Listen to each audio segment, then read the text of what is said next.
Hey, I'm Stefan Aarnio, and this video today is small properties, 1 to 4 doors, do not cash flow unless there's 50% debt or less, or you manage them yourself. Now, I've been a real estate investor for 10 years, owned lots of different properties. I've owned big properties, small properties.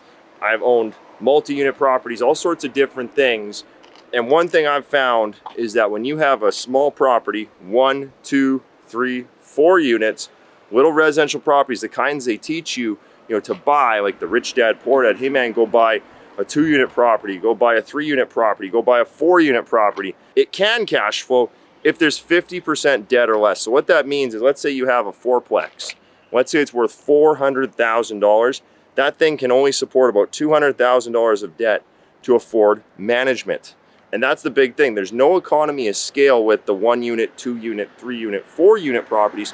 So you either need to own them all cash or you need a low amount of debt. When you take those properties and you put 80% of debt on them, like you take that little $400,000 fourplex and you put $300,000 of debt or $350,000 or some higher amount of debt, it starts having problems cash flowing because the management is too expensive for that property to pay it. Now, when you get up to the bigger properties of 50 doors, 100 doors, 200 doors, the management fits in just right, especially 50 units and above. You got 50 units and above, you can have live-in management, you can have on-site management. That management can be paid for by the property.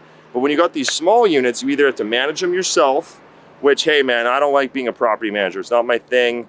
I don't like dealing with tenants and toilets and trash and people lighting shit on fire and smearing shit on the walls of my properties. I don't like that. Or manage it yourself, or the other option is you're gonna have to subsidize that cash flow. It's gonna get beat up once in a while. You're gonna have to kick in some money. So if you're okay with that, then maybe do the small properties, 1, 2, 3, 4 units.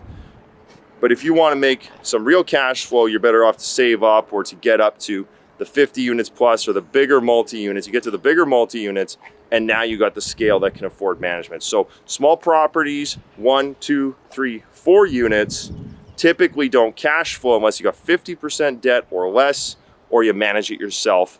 Check out my book, Money, People, Deal, and Self-Made. I got 2 great real estate books. Check them out. You're gonna find how I started with $1,200 of cash, became a self-made millionaire. You can do it too. Check it out. Go now.